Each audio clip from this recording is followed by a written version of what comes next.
Welcome, welcome, welcome, everybody. Um, this is, I don't know, yet another Meet for Speed that we are running here on YouTube. Live, live. This is fun. This must be fun.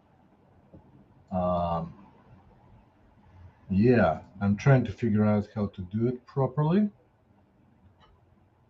But meanwhile, as I'm announcing this on our social media and everything, please, and I don't know why, but somehow Twitter keeps changing their UI and they cannot tweet properly anymore. Come on. Anyhow, welcome. Please let us know where are you from so we can all say hi to each other and all that. Also, this is our speaker session. Sorry, not speaker session. At the meetup, we run speaker sessions about once a month, and we also run hands-on sessions as well. Am I moving the camera in the right direction? Hopefully, yeah. Hopefully this works. Yeah. Um, so these are the hands-on sessions where we look at what's going on and on your website, on anybody else's site, and all of that. Thank you. Trying to look sharp. Thanks to some donations for good lights and all of that. So hopefully you are a member of New York Web Performance Meetup, but you don't have to be because we are now on YouTube. So unfortunately, YouTube chat has a problem of not accepting URLs from regular chatters. So instead, what we're going to use for submission of the pages to test, which you can ask for at this session, is that very URL on the screen, bit.ly meet for speed dash submit. Here it is in the chat. I posted. Feel free to use that link uh, to submit your page to be tested. If you have particular questions about it, like write them in, because otherwise I'll just keep going and just doing things, and it might not be as informative. Although I still enjoy it. Many people say they enjoy it, so hopefully it will be fun anyway. Okay, let me go back to Twitter and try to actually tweet about this from the right account. I have no idea why my account is not being used right now. Uh, Come on, Twitter. And by the way, you're very welcome to tweet as well because all promotion is good promotion, right? So here we go. Twitter. Join us at Meet for Speed Live. Do I have a live emoji? Yeah, I do. Here we go. I'll paste that in. If only my computer was a little bit uh, better at speed. And I don't know what's going on. 1 second, 1 second. Organizer here, taking time. There we go. Tweet it. And hopefully this works. Nice. Okay. So if you are new to this channel, um, we just go and optimize websites. It's fun that way. Well, maybe we don't optimize because it's a relatively hard thing to do live, not having access to the computer and all of that. But we are um,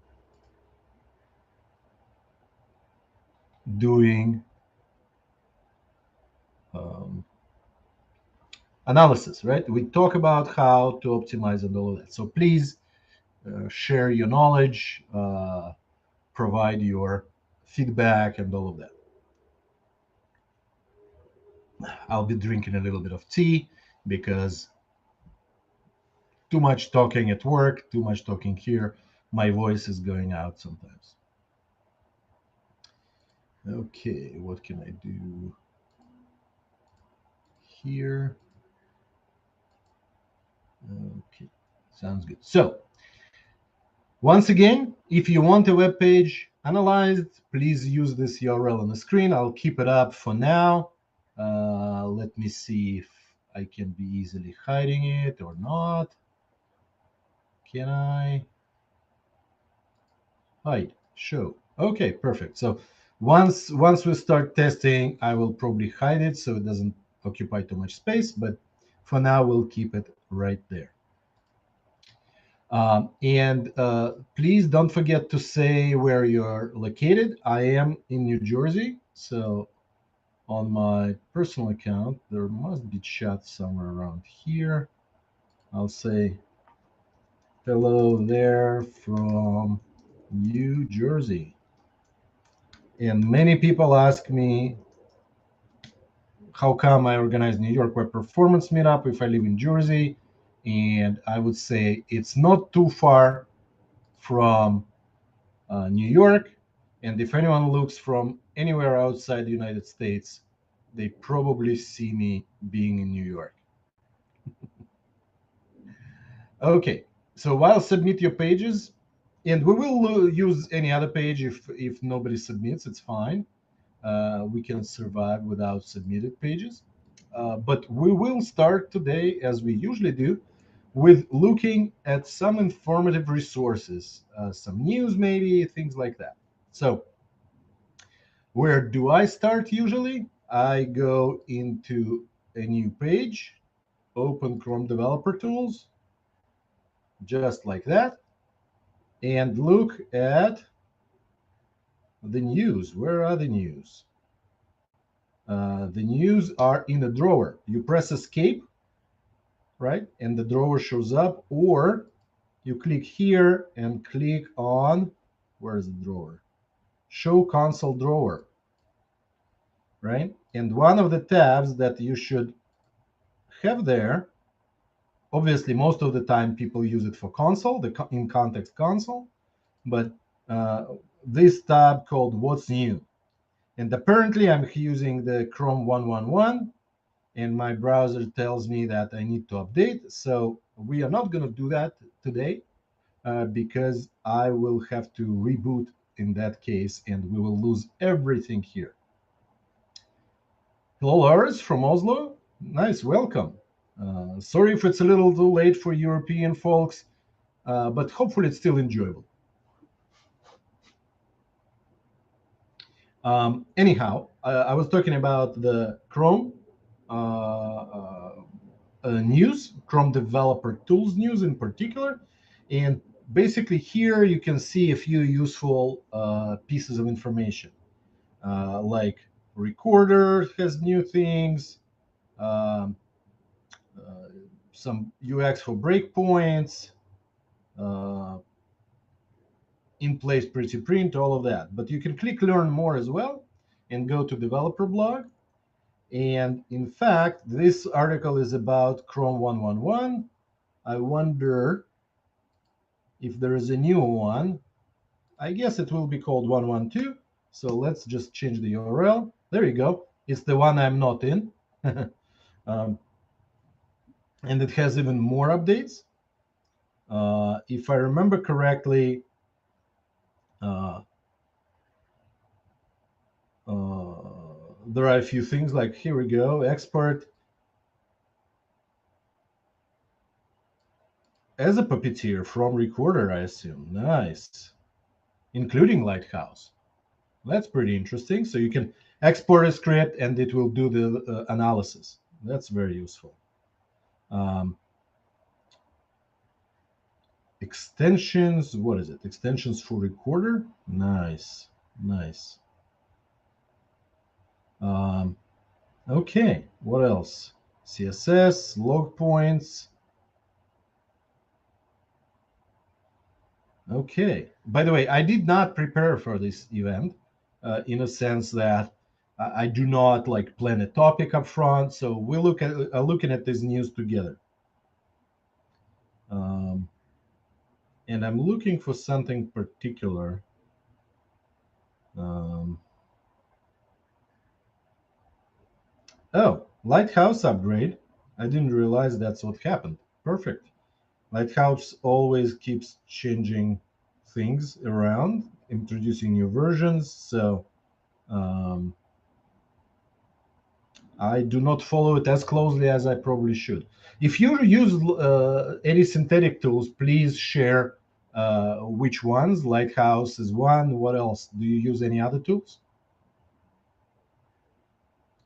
Uh, okay. Okay. Console. Okay. This is a pretty long article. In fact, Chrome 113 is coming out soon as well, or is it already out? Huh. Yes, it is out. No, it is Canary.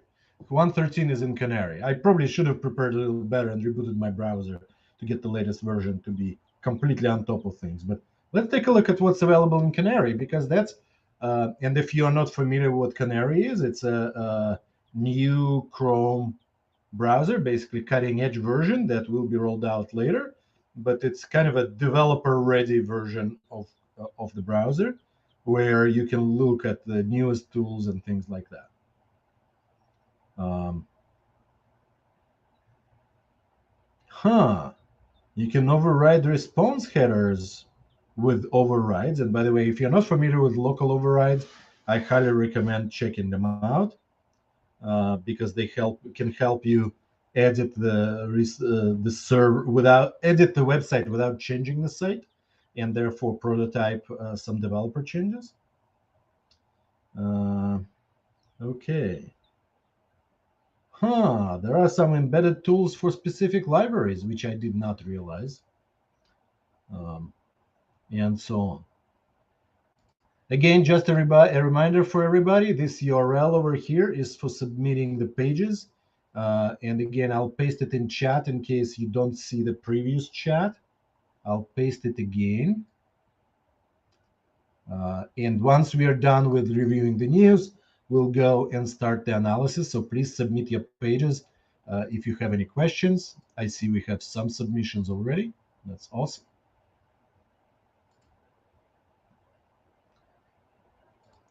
Um, yes. So back to the news, right? Assertions in recorder. Oh my God, they're building recorder out better and better. Um, okay. Anyhow, if you want to learn about Chrome, here is the Chrome Canary, right? Link for you. And the article right before that, we were reading the latest one. I should probably get into the habit of sharing them before I look at them on the screen so you can follow on your computer if you like. But here we go. Here is another. Here are the couple articles about what's new in Chrome. There is another thing that I want to talk about. Tim Kadlec, very well-known expert in web performance, timcadlick.com. He started the newsletter, and I hoped. Uh, well, first he started the consulting. So if you are looking for, if your company is looking for a professional who can help you out with your performance needs, both from organizational standpoint and coding and analysis, education, everything, you can reach out to Tim. I should probably just again link the page right there. And he spent his last 2.5 years leading development of latest WebPageTest, amazing tool which we are going to be using tonight, which is our main tool that we use. So please join him. Uh, sorry, please hire him. He will be a great addition to your team on a consulting basis. He's amazing. He is also a chair of Performance That Now conference. So He is the expert, as we say. But what I was gonna say, oh, apparently it's right on the bottom of every blog post. Here we go. So let me see if it is in the footer on every page or not. Yes, it is in the footer on every page. So if you just go to timkadlik.com and scroll to the bottom, this is what I wanted to highlight.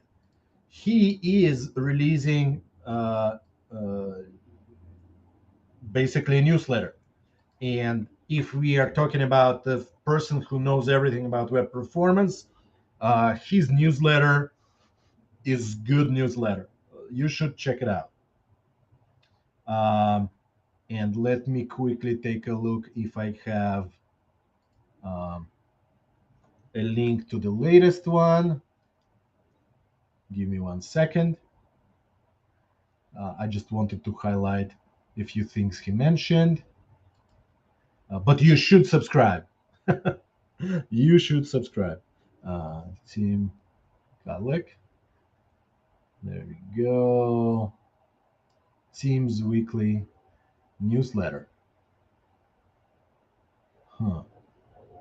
I assume I cannot really see it anywhere else. Okay.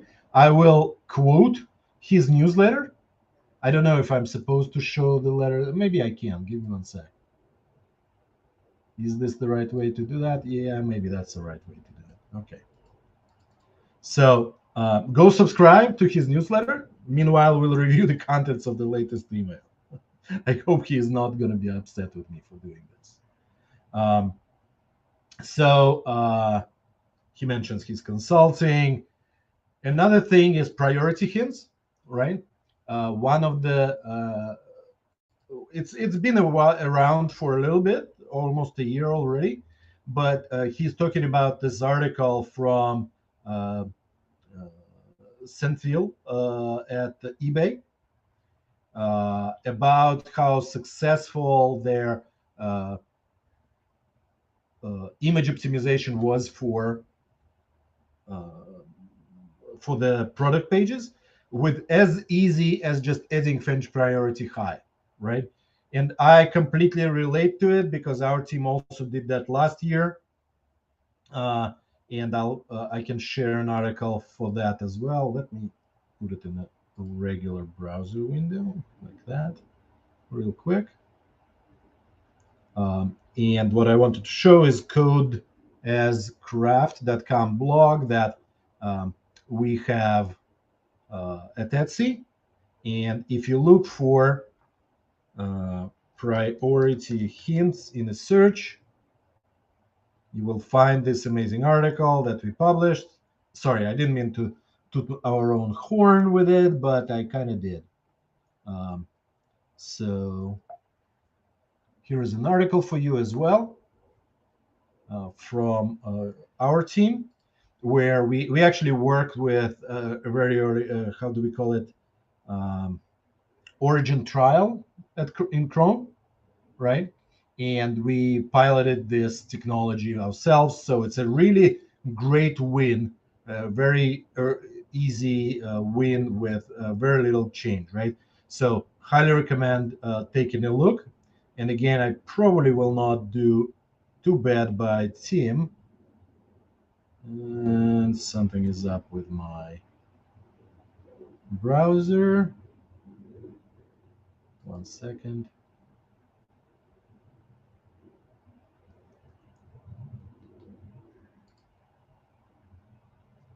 My mail does not open. Give me 1 second.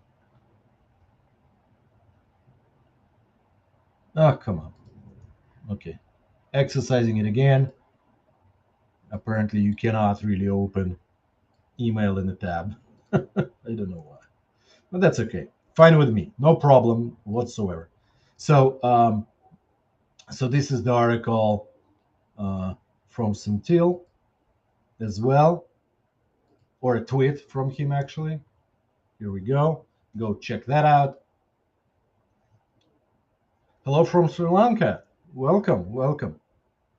Uh, so check it out. Uh, Easy change. Um, as easy as adding one attribute to the page, right? Like that's what our article highlights, right? I want to highlight that it's beneficial comparing to preload, for example, right? And in multiple ways. One way is that that's actually more effective, especially if you put it uh, uh, earlier in HTML, right? When HTML is parsed, this can actually jump as early as very early uh, request for the image, right? It kind of promotes it very well.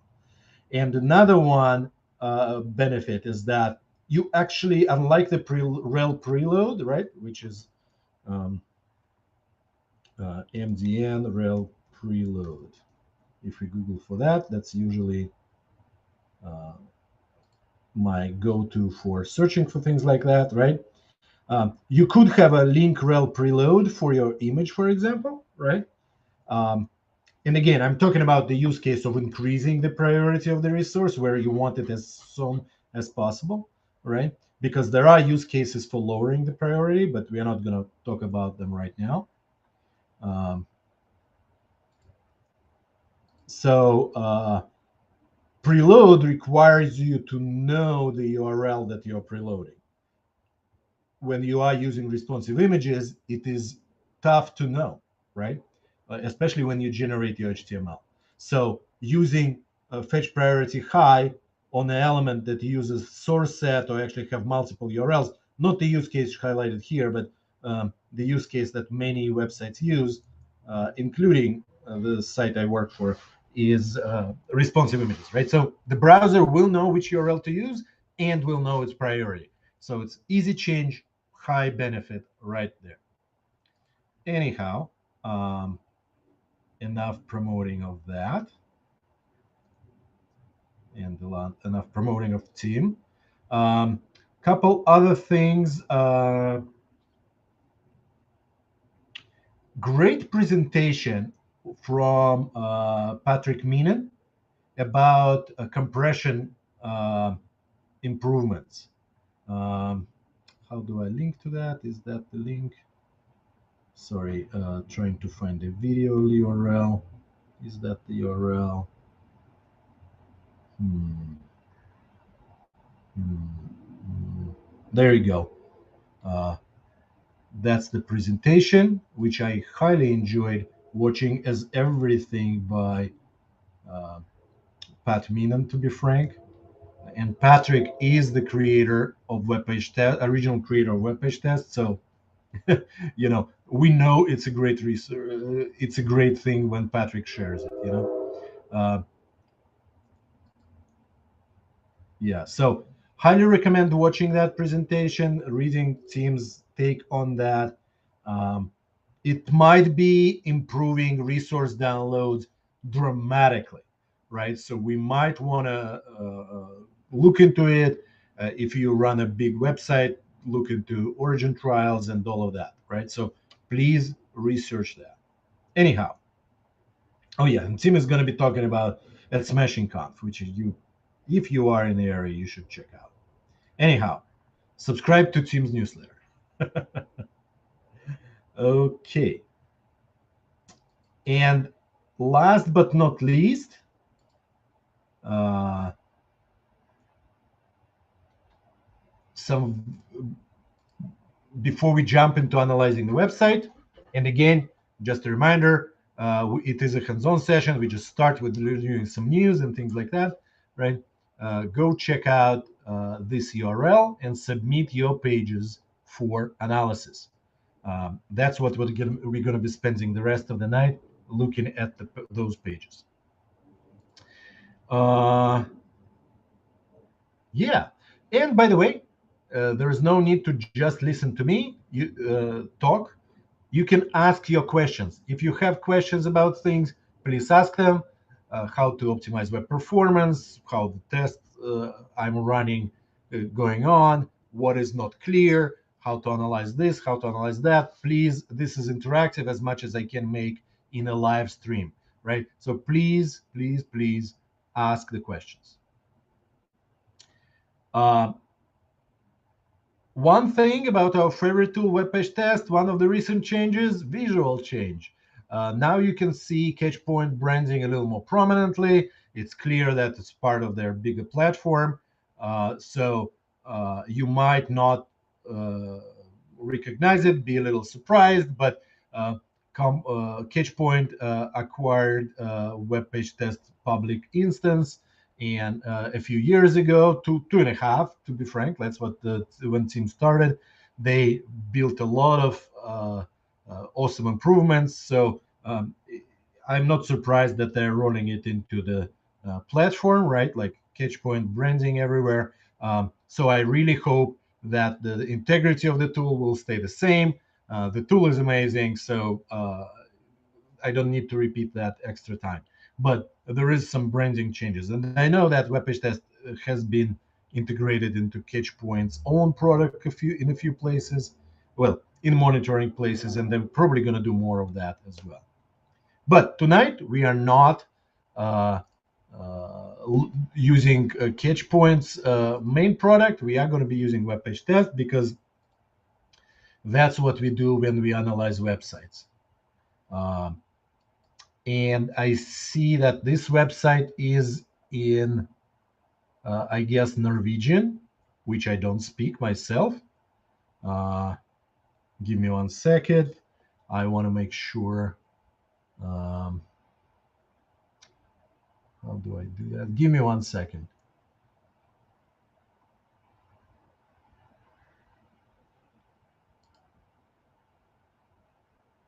Okay, looks like it's some horse-related website. Maybe uh, um,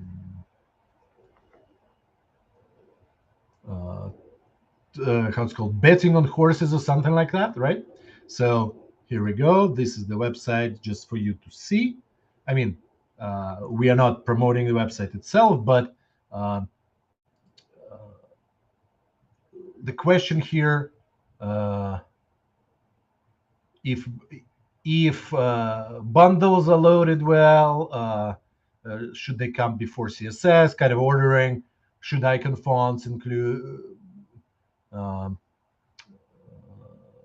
should we preload the icon font? So it looks like, Lars, I assume that was you who asked that, right?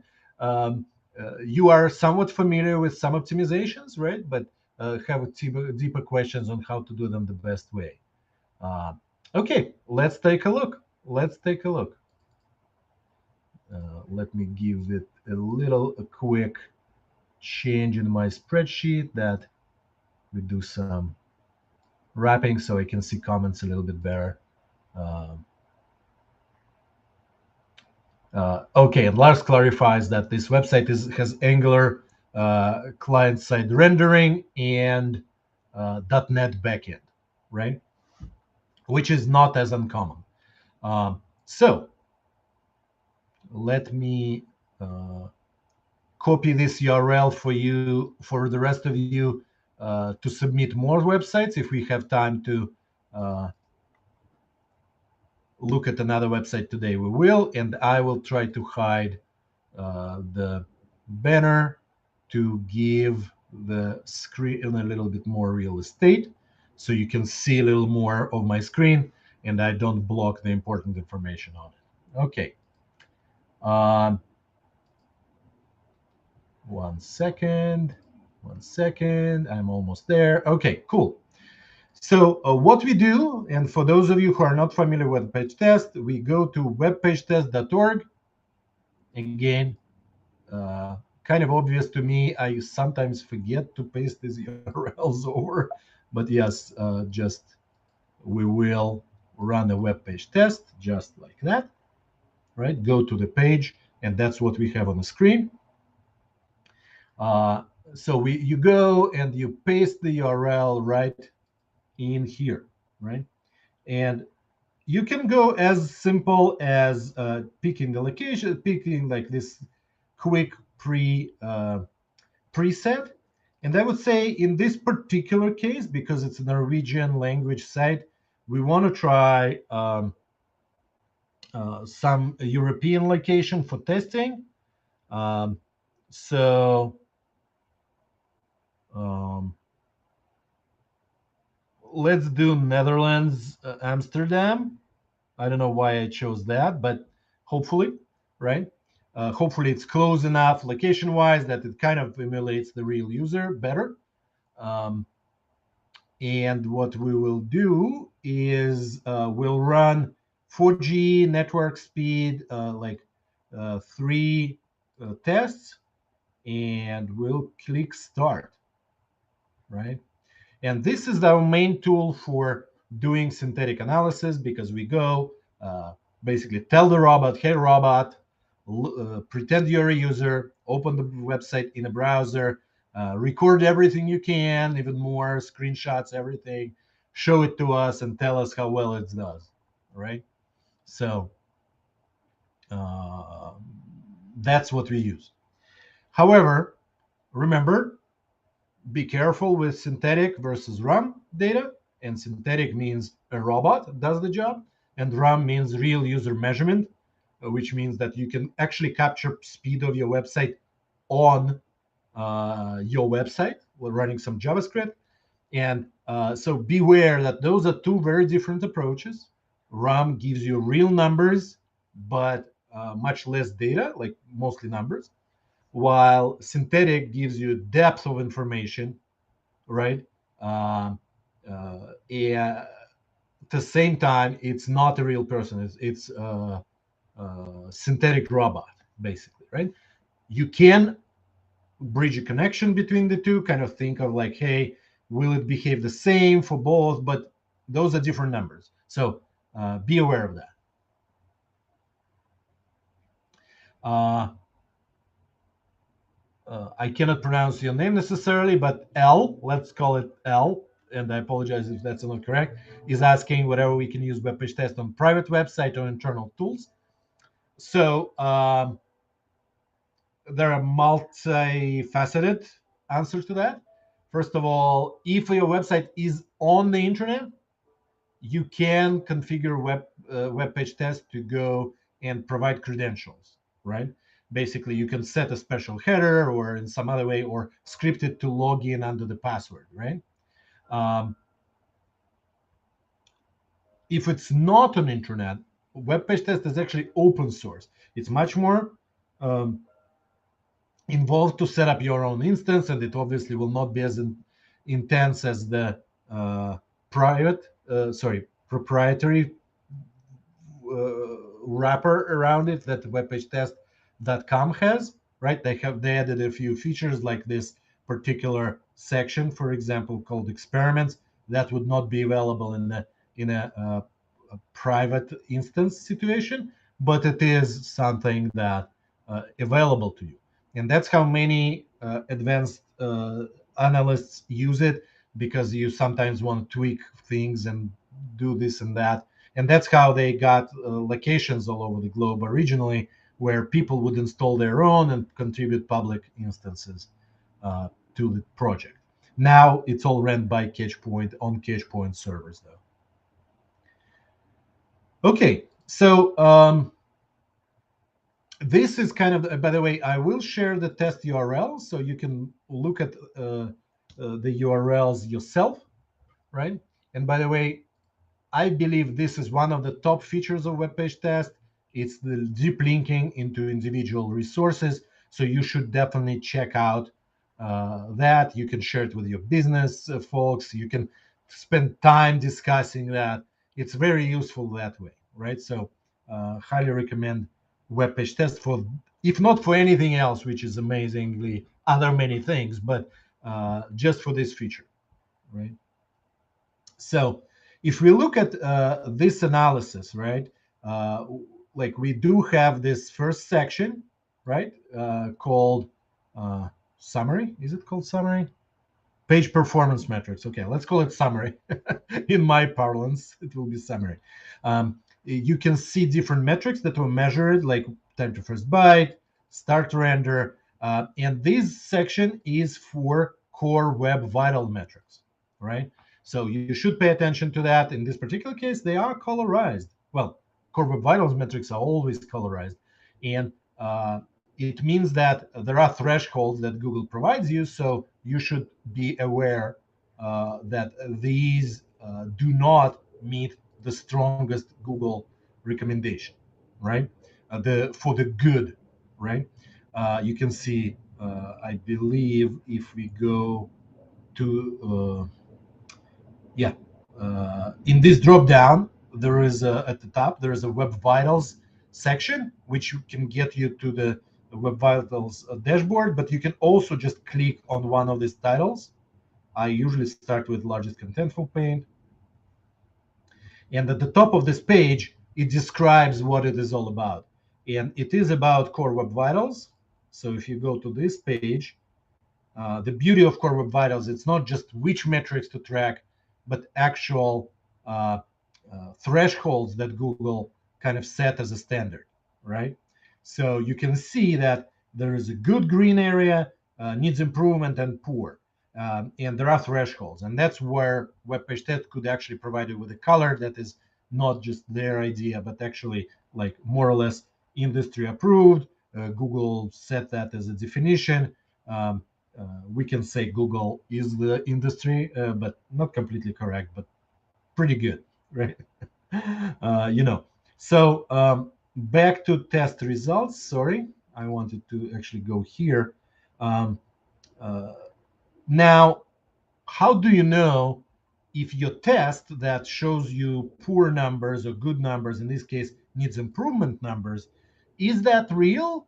It's one synthetic robot. Well, technically we run three of them and used run number two. By the way, this is useful to know that this was chosen to be a median based on speed index, right? um, Run of the three which we run, right? But how do we know if this is actually representative of our real users, right? In this particular case, because it's a homepage and the website has enough traffic, this data is available in Chrome User Experience Report, right? This one is from this month. Oh, I didn't realize Crux just landed. So we have the latest data which just landed a couple days ago this weekend um, for statistics of real user measurement. And you can see that, um, uh, sorry, I'm trying to read this new chart. It's a little different. So our test right now landed in this particular place, right? And here we go, the test for um, uh, this test was 338, right? And it was in the orange section, and it is around 75th percentile. Sorry, um, sorry, my bad. Give me 1 second. I'm trying to reinterpret it. No, my bad. 75th percentile is 3.38, right? And our test was 3.6, right? And 3.6 is a little higher than 75th percentile. So we can kind of assume that it's um, uh, this test is a little more conservative than your regular users, which is kind of interesting. It looks like your users have much better connectivity or generally better connectivity. I can also see that cumulative layout shift in our test was actually lower than your 75th percentile. So we are kind of around your representative numbers, right? So this test is fairly representative of reality, right? That's your first grounding on whatever to trust numbers and speed, right? And therefore, if the waterfall chart and other charts will be representing reality, right? And we can see that 75th percentile for this metric, which is Core Web Vital, is in the needs improvement. For CLS is actually in the poor section, and INP is the new metric that should measure interactivity. It is also in the poor. However, FID is actually in the good. This is the uh, old interactivity metric. So it looks like uh, this metric will be replacing FID. So you should be paying attention to this, right? So general observation without running analytics test, but just looking at Crux data is that you do need to make improvements. And frankly, the moment you said in your comment that it is Angular client-side rendered app, I had that gut feeling that it would be problematic in that way, right? Unfortunately, that's an architectural problem, right? So you might want to look into server-side rendering. So without looking at the page, that is my advice, right? Again, maybe you heard this advice before. And by the way, Lars, if you have some questions, or if you uh, like to clarifying, or if you have feedback for my advice, please share them in the chat as well. It would be awesome if we can have this like somewhat of a conversation here, because it's very useful when I can relate to the person receiving the feedback. Uh, don't feel pressured though; it's fine if you don't, but still useful. Again, now, uh, you asked about loading CSS, loading JavaScript, order of loading things, right? I will try getting there, but I will get you to that path. So how do I usually analyze that? More often than not, I started clicking on this Core Web Vitals dashboard specifically for my favorite metric, largest contentful paint. Sorry, my favorite Core Web Vital called largest contentful paint. It's not necessarily my favorite metric, but it's the best industry agreed metric. Let's put it this way, right? If we click there, and I think this is where we are here on this page, yeah, you will be scrolled down to this section, right? Which is kind of interesting.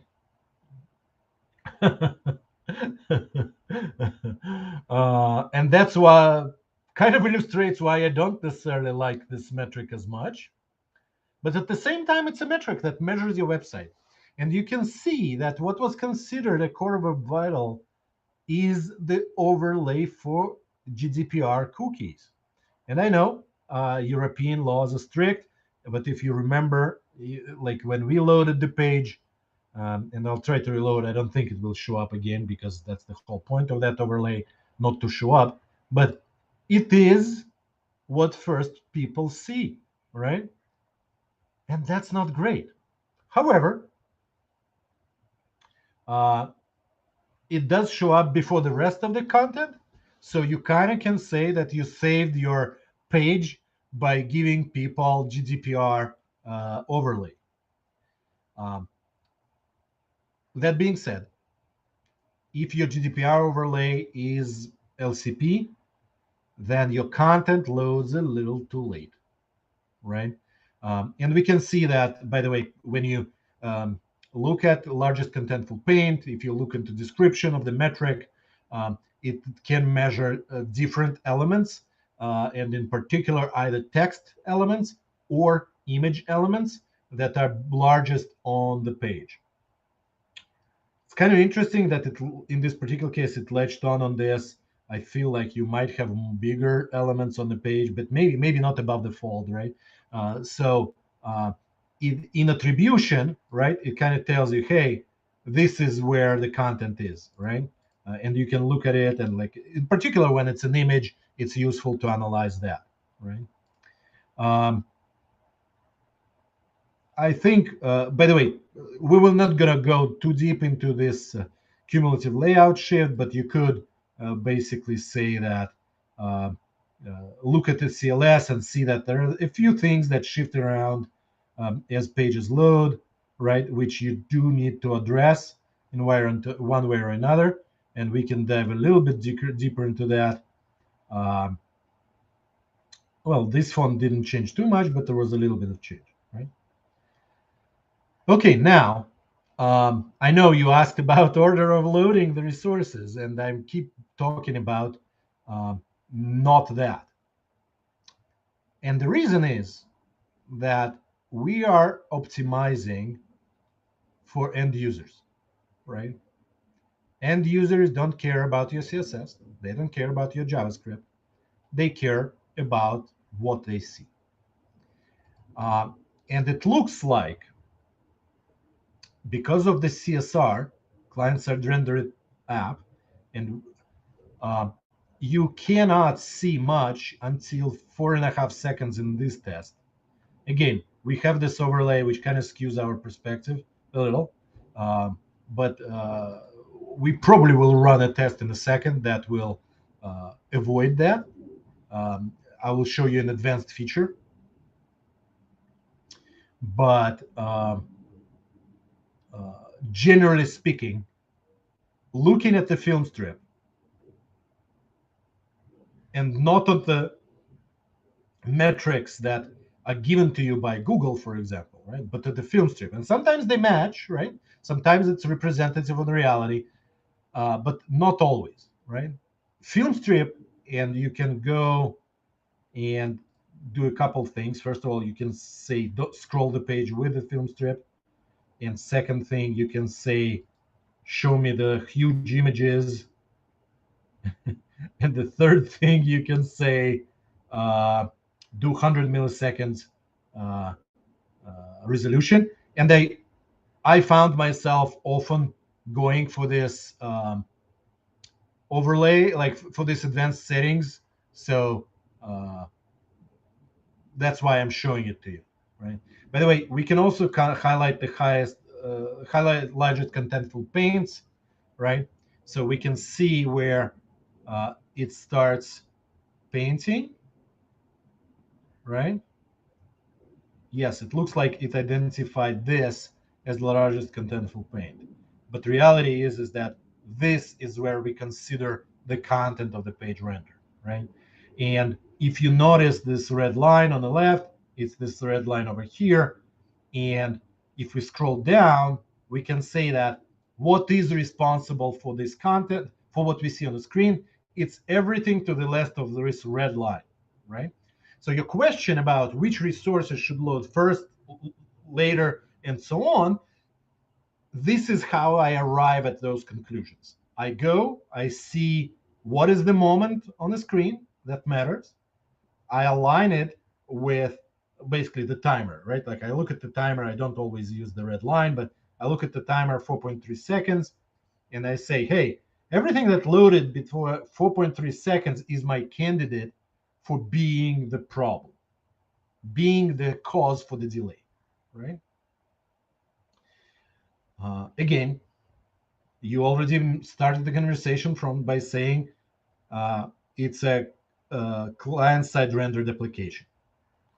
It sounded as if you cannot do much about it, or maybe I'm just reading into your into your note, but it's often how front-end engineers feel about how much control they have over this, right? Um, and they kind of can relate to that, right? So if we are saying, hey, how can I do server-side rendering? Oh, that's a lot of resources to spend before you can do it. Oh, how I can move a CSS file before and after scripts? It's little effort, right? So you can always uh, kind of weigh what's less effort, more effort, right? I urge you not to stop there, however, right? And think of what is the biggest bang on the buck that you can do. Maybe today it's rearranging some files, but maybe tomorrow it's a big project of, like in this case, implementing server-side rendering, right? Because our goal is ultimately not to render the page after your Angular framework loaded, right? Not to render it quickly after that. Our goal is to render it quickly after user started loading, right? Sorry if I'm beating the horse to death. Oh, sorry, it's not very appropriate. It's actually not very appropriate for this website. But my point is, uh, um, I didn't mean to pun on the death of the horse. I'm sorry. I apologize. What I want to say is, uh, we need to remember and position ourselves always not in a numbers game, not in our code, but in the user experience game. So how did I arrive at this page? It's very simple. From the very test result that I shared the link to, you can either click the drop down and click film strip. And maybe I didn't spell it out. Or you can literally click this film strip image right there, right? It's very tiny here, but if you click out, it goes directly into this advanced page, right? Yeah. And again, I found myself customizing a few of these default settings. Um, and by the way, there are many more settings, including generated video, which can be very useful. So can I click out, or is it a form? It's a form. Okay, sorry. I wanted to show you the video, but we can do it later. Okay. Before we continue, and Lars, please ask additional questions if you have them. I'll be happy to dive deeper. Uh, right now, what I wanted to do is actually avoid this, because I'm almost positive your business will say, well, look, this overlay is not really a thing we want to really do, right? Like that's a fake. The fact that your robot cannot avoid it is not a reality. Our users, when they come back, because we really care for those who come back, will not have this overlay up, right? So this argument is quite accurate, right? So how would you do that? You probably guessed that what we can do is we could go and copy the cookies, and I have the extension, what is it called, edit this cookie extension, but you can do the same in Chrome Developer Tools. Basically look at the network chart, load the resource, right? Click on the resource, see the headers, right? And the headers responsible for cookies are a little harder to read. Or you can go into application page, I think. Click cookies on the left. That's another way. So basically, there are a few ways of looking at the cookies, and there are quite a few cookies that this website end up tracking um, after you landed on it and agreed to that approval, right? um, and if you know this website, you can actually tell me which cookie is responsible for that overlay, right? Um, can we guess it? Can we guess it? And Lars, if you are still in the chat, please share if you know which cookie is responsible for that overlay. But uh, I cannot guess it. What about IndexedDB? No. What about session storage? Nothing. Local storage? A few.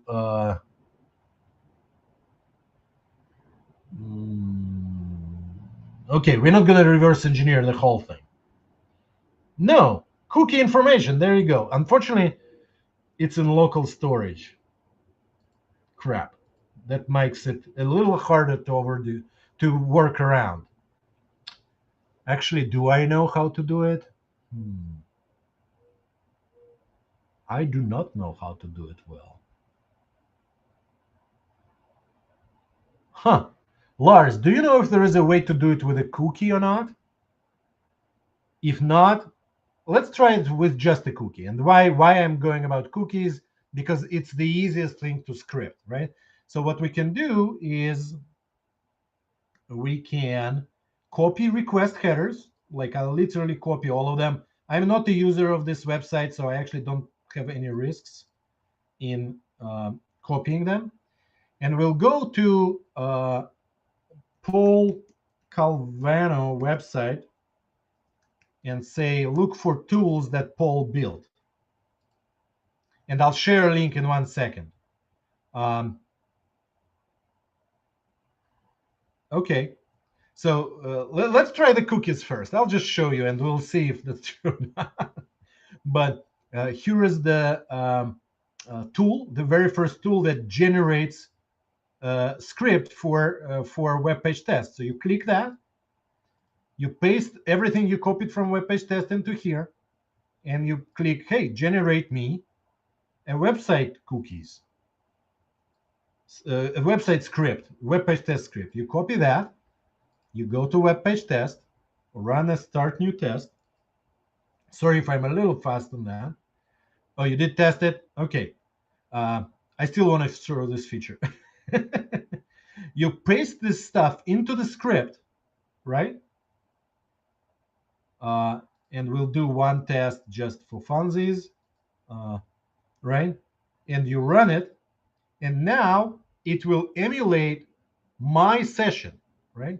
And this is, I remember, Al, you asked about private websites. This is exactly how you would test, you would script a private website. You will go, log into it yourself, copy all the cookies, and paste them here, right? Using this script, right? You will build it using this script. Yeah. Well, you can manually adjust it. You can pick only those fields that you actually need. That's up to you. But this is the easiest way to do that. Again, unfortunately, in this particular case, you're absolutely right that it was, what did we say? Local storage, right?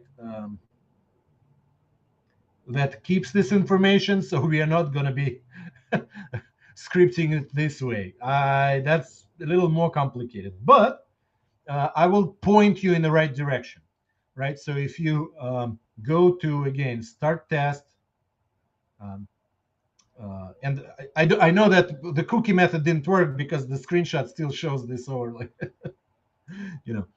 But if you go into scripts tab, oh, come on, there you go, and click on the documentation link, the team did a great update on documentation. It's very good looking, very full documentation. They updated a few things. So there's a lot of useful stuff here. And well, funny that we actually got here, right? But this is what you would do uh, in your scripting, right? You can write basically any JavaScript, right? You can literally run any JavaScript on during the script. And changing the local storage is one of those JavaScript snippets that is the most obvious, right? You can literally set the value of, what was it? Crap, I closed it again. My apologies. You can set cookie information closed equals closed by user, right? Where were we? There we are, right? And you can write a simple script like that, right? Be aware that the order of execution might matter. I do not know this code, so it's very possible that you will need to do that by going to a different page on a website, setting this, then running navigation, and when you do that, you will need to uh, use log data 0, right? Basically, this is a good example of, well, it's actually at the very top of the page, sorry. uh, Turn off logging data, navigate to one page. In this particular case, this one submits a form, but if you execute a JavaScript here, then you enable logging, and then you navigate to your target page, right? First script will set the local storage, second script will use it when you navigate there. Unfortunately, or fortunately, WebPageTest actually does not remember local storage between tests. So you have to do this scripting, and it might be a little more complicated because you might want to clear the caches and things like that. It's complexity of scripting, unfortunately. By the way, I'll give you another very cool solution. If you are a developer website, maybe figure out a way to use a cookie to do this, or uh, figure out a way of using a query string argument. So maybe if you do have a query string parameter that disables this overlay, it might be the easiest way to just track, to remove the overlay for the test, synthetic test. Um, Al is asking if we can use the browser performance tab instead. Yes, we could. Before we do, however, I want to point at a few JavaScript-specific features in WebPageTest. Because this application is JavaScript heavy, I want to go a little deeper on JavaScript here. Let me close the tabs we no longer need. Um, Yeah, we discussed the film strip enough. My favorite, but still, let's go to a different tab, and that's where a majority of analysis happens. Deep dive analysis, I mean, is the waterfall chart, and that's uh, if you click here, it will scroll you down to the run that was median, because there are three runs here: run one, run two, run three, right? But since the median run was run two, you do want to use this waterfall chart. And there are a few high level places where you want to look at. Um, First of all, scroll down below the waterfall, and you will see the long tasks sections. And that's representative of so long tasks which were measured when total blocking time was calculated. So they both represent the same thing. Basically, how often JavaScript hogged your CPU, or not JavaScript, or something else hogged your CPU, right? And you can see that within 5 seconds, we had a few sections where there was just too much activity. Probably a little more early for executing and parsing JavaScript, and then a little more later for running the JavaScript and laying out the DOM, right? So this is the first place where you want to look. And you also can see that this long test did in fact hog our CPU. So you can see that this CPU utilization graph goes up to basically 100 in those moments. Again, remember, this is a synthetic computer running in the cloud. It is powerful enough. It is like configured to be representative of real desktop browser, but it is not real browser. So keep with that in mind, right? And that's where maybe running it in a performance tab can be a good idea. So another thing in a web page test where it's very useful to analyze JavaScript, it's this little purple things. You can see in the legend in the top right corner, it highlights that little, not purple, pink things on each line are JavaScript execution of that particular bundle. And we see that this is most likely, oh, it turns out this is actually a polyfills bundle, interestingly enough, which runs a lot of code, surprisingly. So it looks like your polyfills, by the way, how big is that? That's like 100 kilobytes of JavaScript, 56 on the wire. Was it compressed? I assume it was compressed. Sorry, looking for that response header. Come on. Did we hit a bug in WebPageTest? Yeah, we hit a bug in WebPageTest. My apologies. Let's do it again. Response headers. There you go. Content encoding broadly. So you do use broadly. It does reduce the size in half. Interesting. Anyhow. No, not anyhow. No, sorry. I have to address it. Sorry, we keep digressing, and we will get to performance tab. I apologize, but I want to address this. To me, this sounds like under compression. It looks like it was only compressed in half, which is very little comparing to what broadly is supposed to do. And by the way, did I share Paul Calvano's tool? No, I did not. Let me go back to his tools on the website. Let me share that link. But he also wrote a tool for gzip and broadly compression. I don't know why I'm like advertising Paul, maybe because he's actually my team member now. But let's take a look.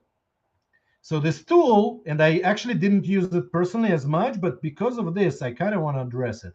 So let's load our JavaScript URL.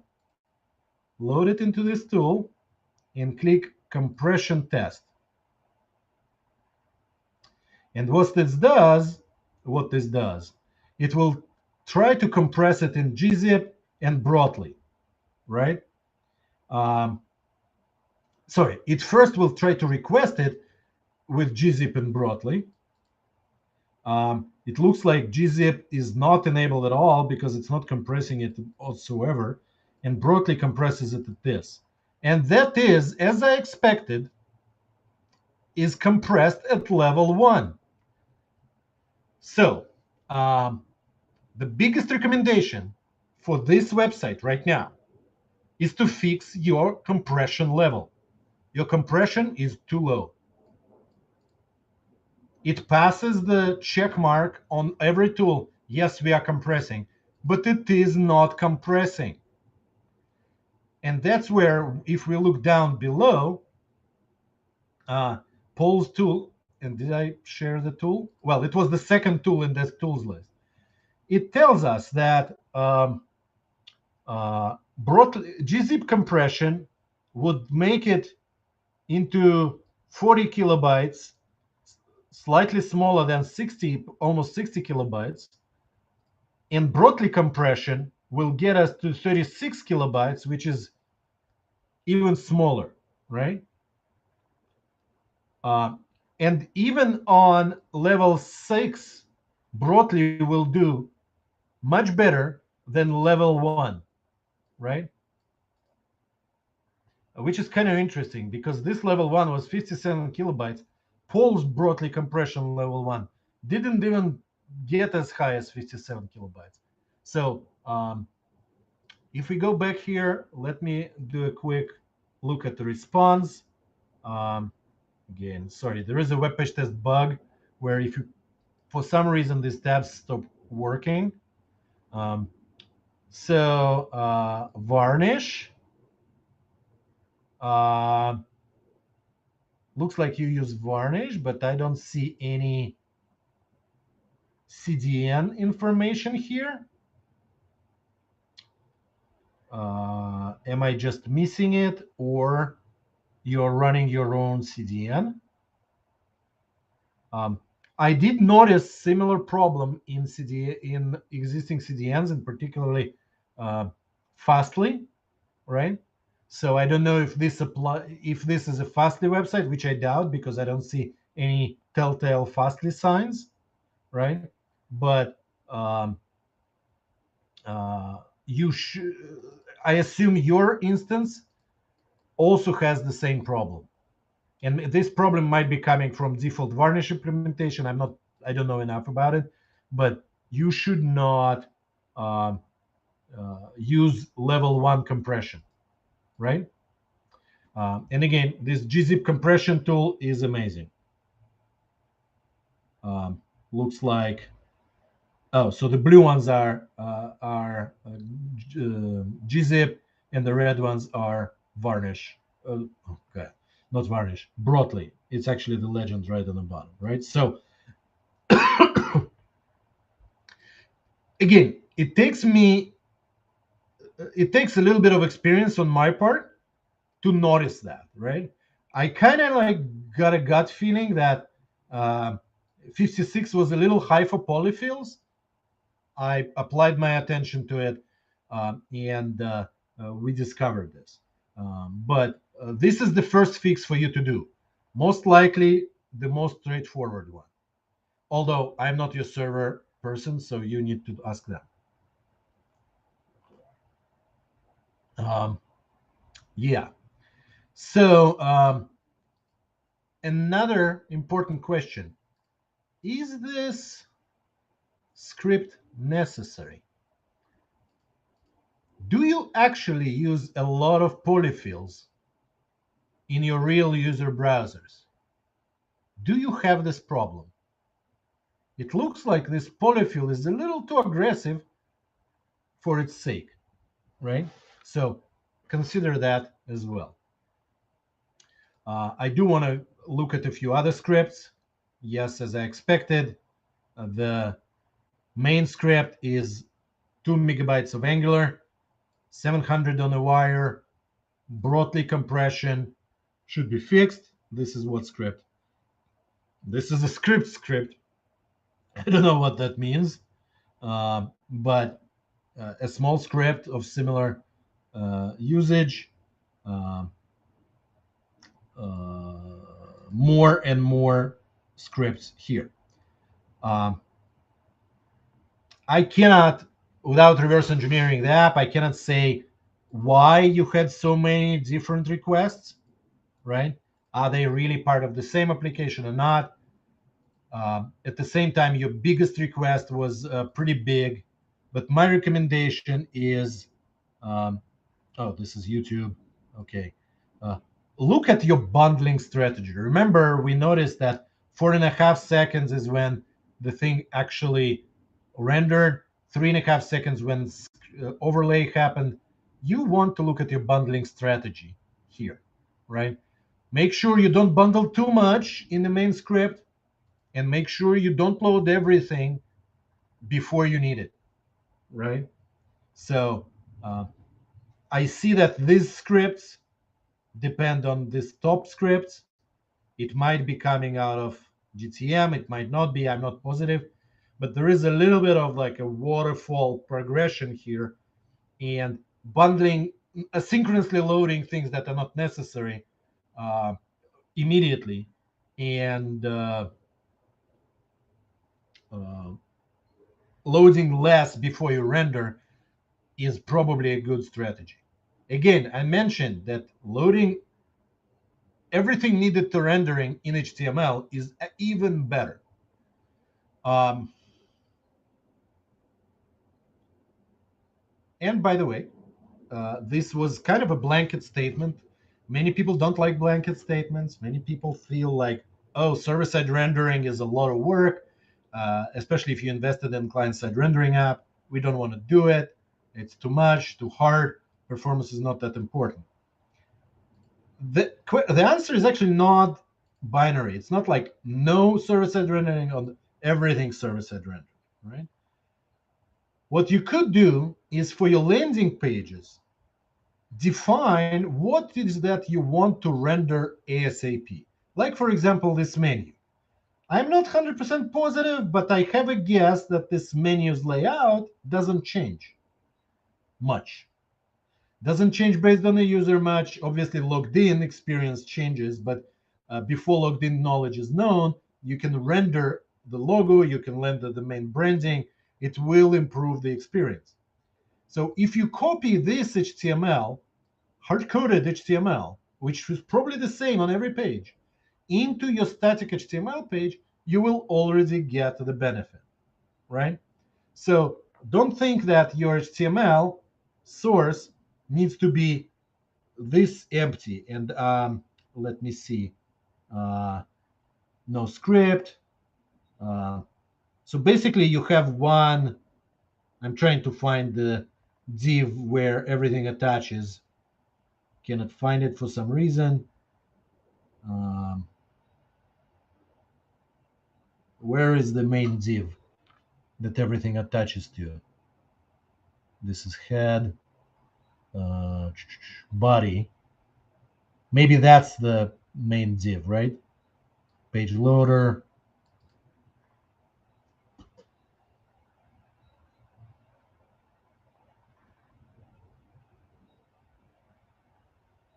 Um,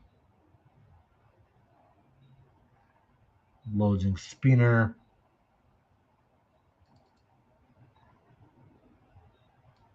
Okay, this looks like some CSS. I'm just trying to understand if it's actually hiding the content or not. I'm not positive, but it looks like this is the div that you attach to, right? You can include the real content into that div, right? Okay, we're not gonna do it live here. Um, so, but there are some. It is an easy solution. By the way, I'll show you where it is used because I had the very same problem. I built this website called UX Speed Calculator dot netlify.app, I think. That's the one, right? And this is, and I'll share the link. After all, if I'm not bragging, is it really me? It is a React application, fully client-side rendered. But you notice that the page, and I'll reload it again, right? Like, let me hit reload.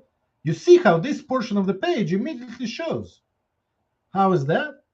That is because I manually copied, I loaded this page, opened Chrome Developer Tools after it rendered my page. And we'll get there right now. Went to the Elements tab,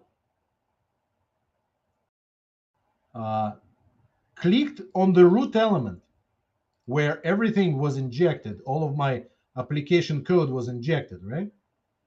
Right-clicked, said copy outer HTML, went ahead into my text editor and pasted into the root element. I actually made sure I did that on a state that has disabled forms, right? Like has no chart graph yet, right? I did in progress state situation, right? Like this state, right?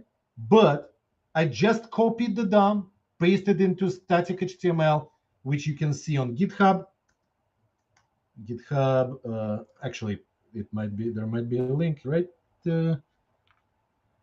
No, is there a link? Come on, did I not link to my own GitHub repo? Yes, I did not link to my own GitHub repo. I'm sorry.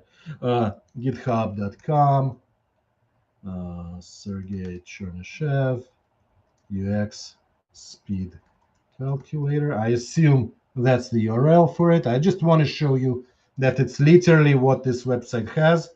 Yep. Source. I believe it's index.js. No, it's not.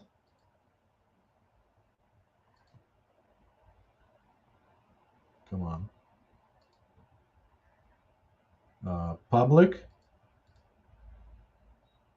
index.html. Yep, that's the file. You can see that the root has all of its HTML in it, right? And this is exactly how it is done. Again, you don't have to render whole experience. In this case, the form is disabled until you can interact with it. There's no other content in here, but it can be as little as rendering this, right?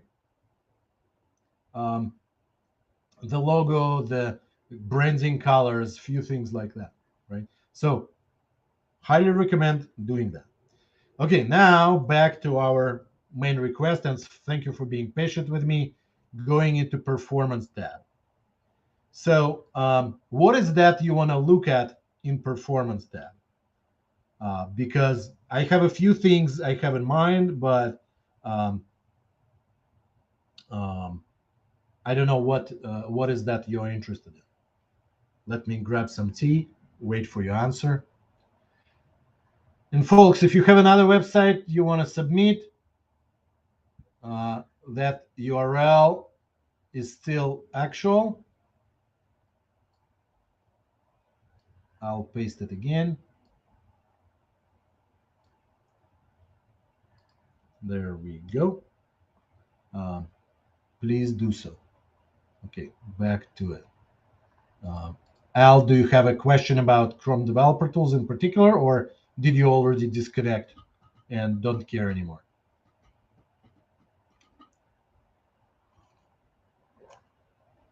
If you don't, I'll just go and show you what I feel is a good way of using Chrome Developer Tools, and a few features that I feel are important. Okay, if you keep thinking, that's okay. Or if you left, that's fine with me as well.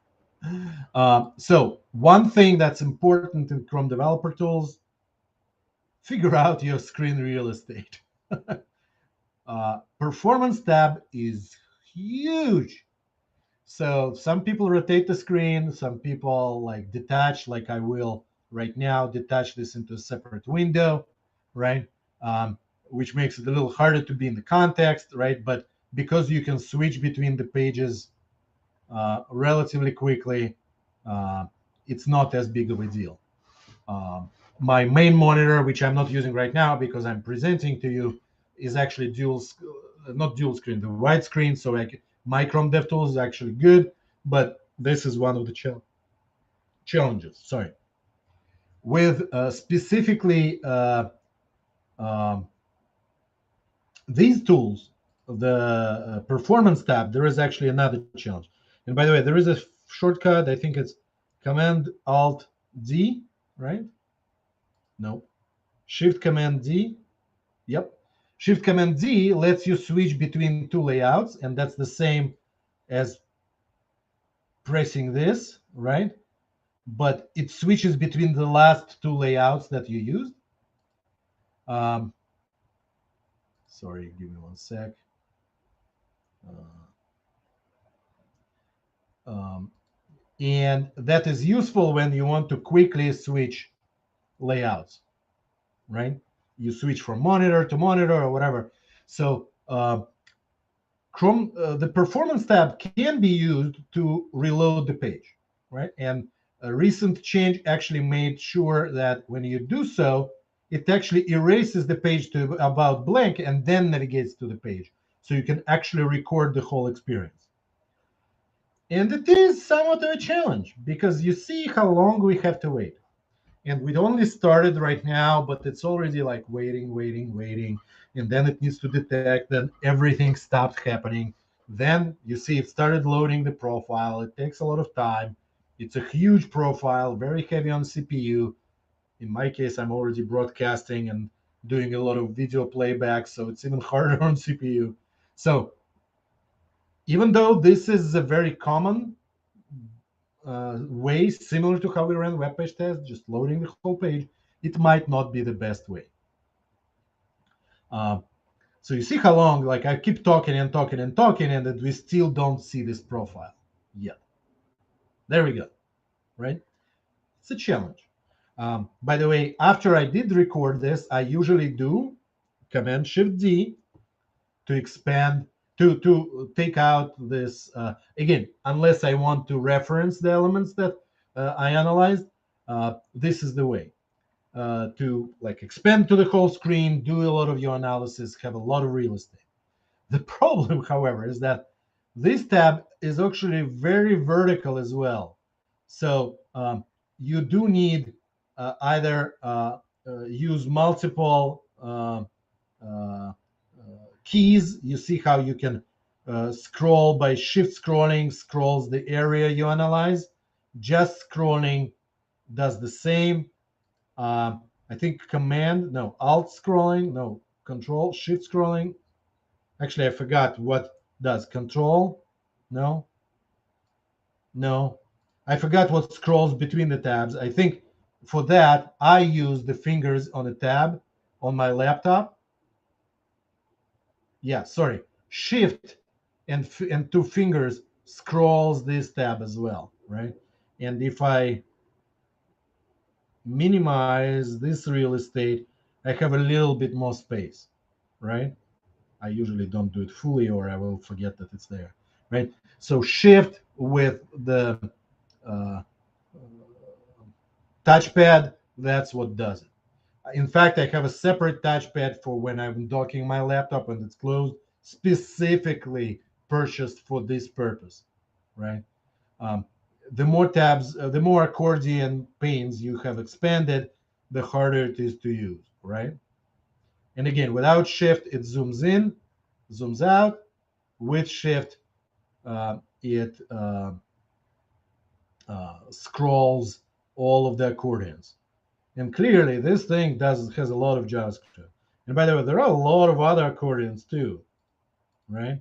For all the different rendering options, uh, rastering tools, and all of that, right? So careful there.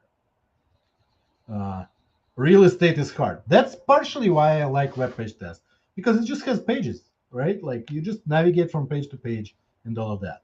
It does not have as rich of representation as here, but it's much more stable. However, if we go back to WebPageTest and we click on performance summary and scroll down to here, you can notice that there is this link right there. What is that? Looks like this is a JavaScript file. What is that? Looks like that's a view tab. What would that be? Oh my God, this is a tool to look at your waterfalls, right? Looking at traces. In fact, this trace was pretty heavy. So you can look at many traces, right? If you download the JavaScript, I believe, um, or if you click on view waterfall, sorry, view timeline, you actually get to the copy of developer tools. Nice. So you can actually see um, a lot of detail right here as well. So it's not completely lost to you if you use WebPageTest, but using Chrome developer tools might be a little easier than using this one, right? So it depends on what is that you're trying to analyze. Again, I'm trying to get back to my Chrome Dev Tools. There we go. And folks, if you have more questions about the tool, ask. I want to show, by the way, this is animation, right? I have a kind of strong feeling that maybe you are animating in the UI, maybe not. Um, Again, I cannot tell for you. You will need to know that. Um, by the way, here is the frames that you can expand, right? And it's relatively useful. You can see that in this browser, a lot of frames were pretty red, and they were dropped, right? And that's because of those long tasks, right? So this tool is full of information. Al, if you're still here, ask away. What is that you wanted to know? However, I wanted to show my favorite section, which is timing section. And you can see the core web vitals highlighted here. In fact, if we collapse the main thread for a second, which is weird for a JavaScript application, but hey, everything happens for one first time. So get used to not using the main thread as much. Again, shift, scroll to fingers. And now we can expand the bottom, right? Uh, these timing badges have very useful information. They have details, right? And if you click on LCP in particular, you can see that this is what was considered LCP. Sorry, this is actually the use case where you want to dock your Chrome DevTools. So if you click, if you hover, it highlights the element. In here, same thing. If you click, you can get into element. Here you can see the content of the element. I mean, abbreviated, obviously, but still very useful, right? So this is very useful. This is unloaded. Doesn't have a lot of information. DCL doesn't have any. FCP is not as informative. But for core metrics like LCP and a few newer metrics, Google's team tries to include as much attribution information as possible. Same goes for INP. If you are interested on our YouTube channel, which you're on, you can look at the latest meetup from speaker session. There was quite advanced conversation about INP debugging, so you should check it out. In fact, Michael used this section for highlighting how it looks and things like that for debugging using user timing API, things like that. So. And user timing API, some people know, is my favorite. So what do we have here? Looks like we do have some user timing measures, right? I don't know what Toto is. Looks like it's a framework on top of Angular. Uh, these are the events that individual marks that encompass this measure and so on. Okay. Uh, Zone on property. Well, again, looks like this website does use a little bit of user timing. Either it's a framework, a third party, or maybe you coded it in, which is great. Like, try to optimize these things. But remember, we are not optimizing the code. We are optimizing user experience. So um, don't forget that. Some of the advice that I gave today might be more beneficial than digging into your main thread in terms of ROI, in terms of how easy it is to get to the uh, uh, win. And yeah, there are a lot of JavaScript execution going on.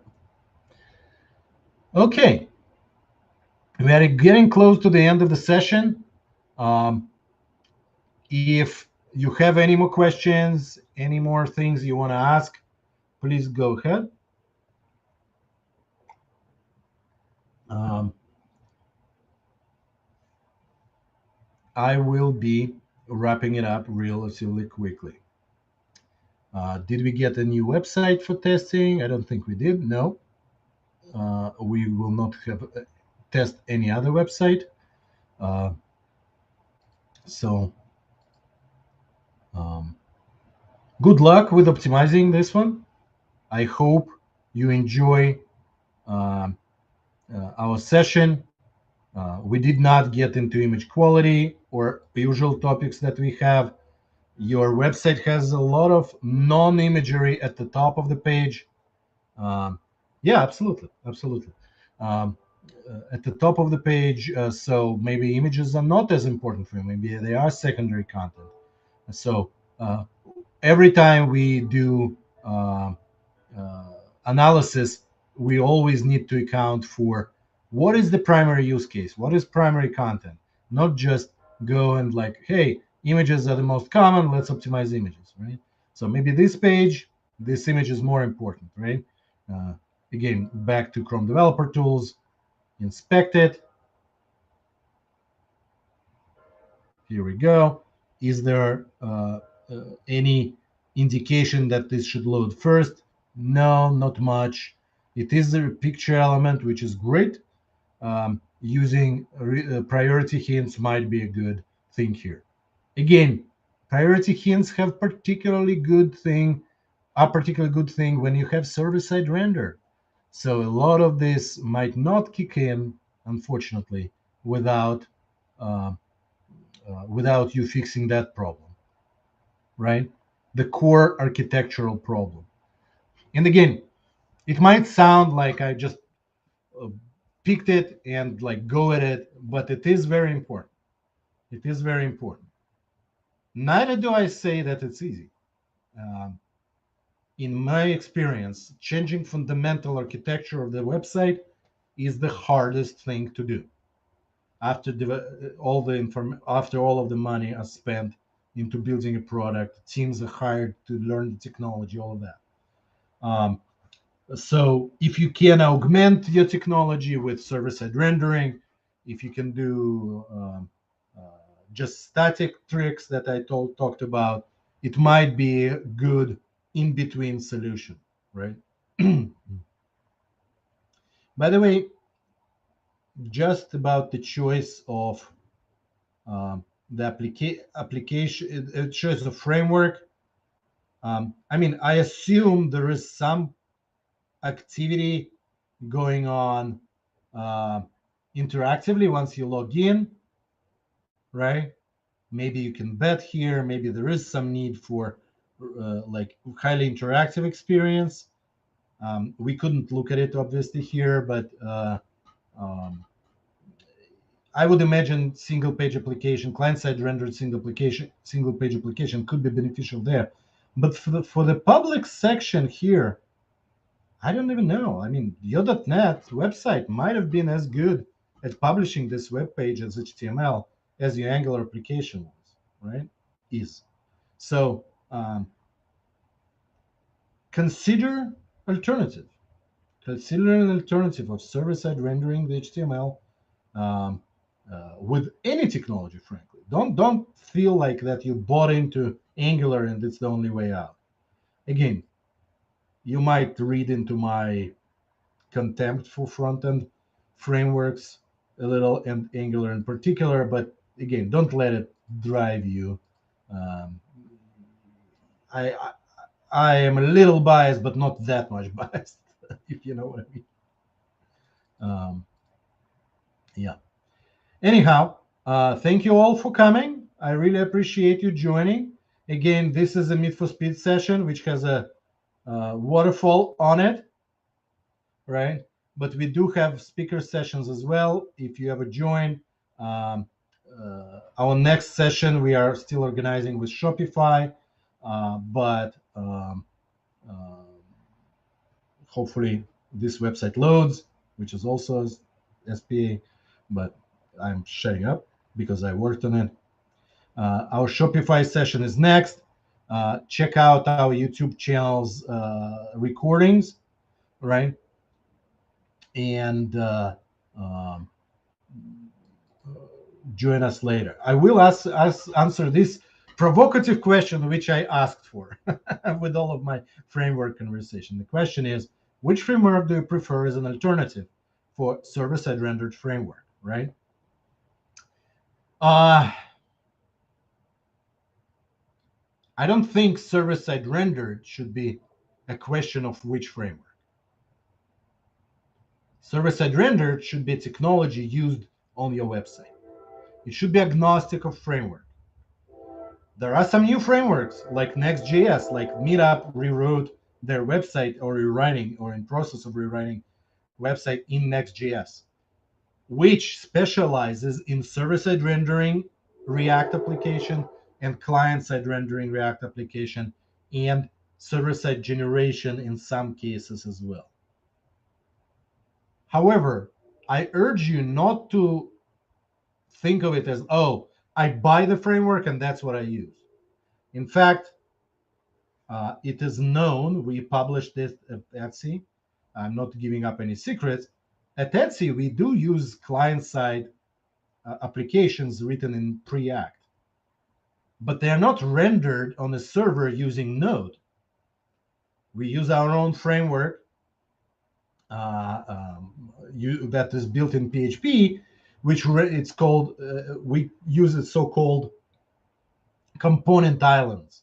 We have some internal names that will not mean anything to you, but we have component islands where some components can be server-side rendered PHP, HTML, very straightforward. Some of it can be JavaScript, React-based sub experience that is rendered separately, right?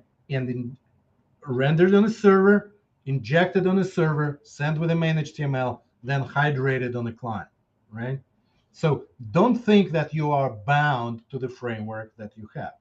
Again, I did not build Etsy's framework, so I cannot speak whatever I love it or not love it. There are challenges in all of it, right? But I know for sure that we decided not to release React technology to our developers. I was actually on the team with it when it was rolled out, on a different team that I am on today. That I was on the team that rolled it out uh, at the moment when it was. Uh, I know that we decided that we will not roll out React without server-side rendering. It was not a question for us to optimize later, right? Because we knew by then that it will lose us a lot of money, right? And obviously, we couldn't just rewrite everything.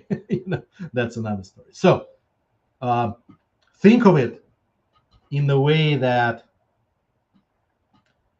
you have to have a technology that accomplishes something. Server-side served, I should say, HTML should be part of your framework, part of your architecture, I should say, not JavaScript framework, not the development framework, but your architecture.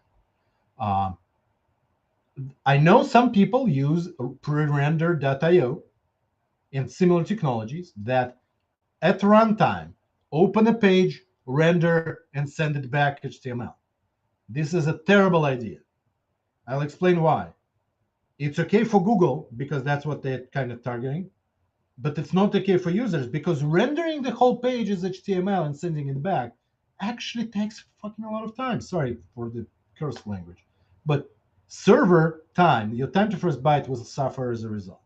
So do not use that approach.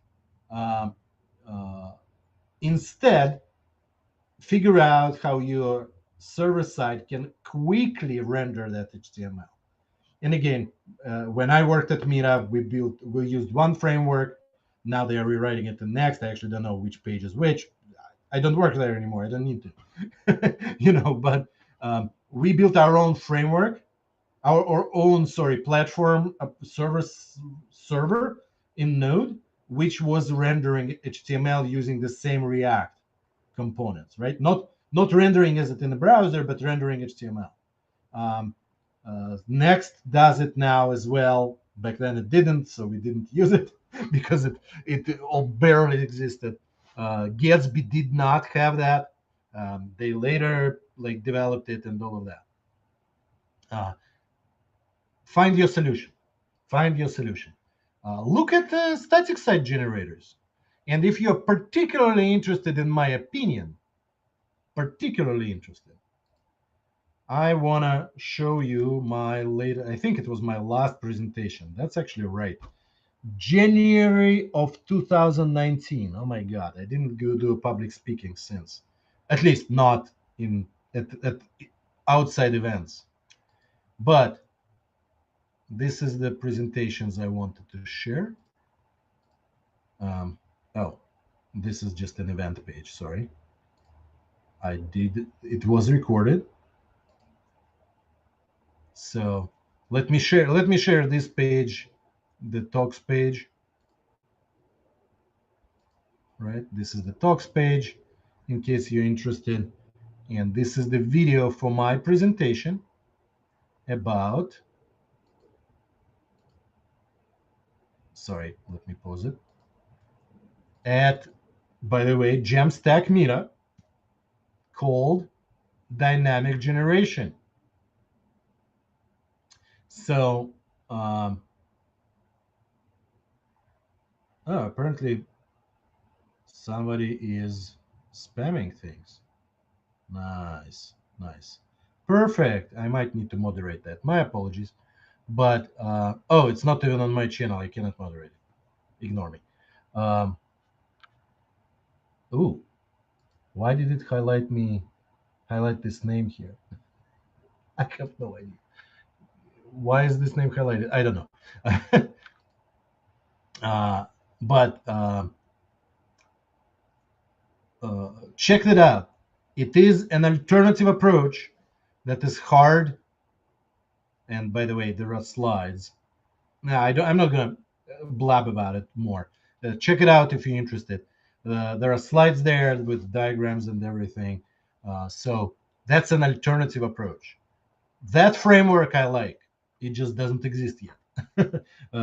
Again, people like Next and like Vercel and a few others trying to build something similar. Maybe not trying. I'm not positive, but uh, there are many ways to accomplish this. Let's do our best, make it fast for users, and that's what matters. Anyhow, thank you all for joining. Goodbye again. Hope to see you in the next Meet for Speed and our speaker session. Thank you for great questions and for the site that was submitted. Take care. Have a good one.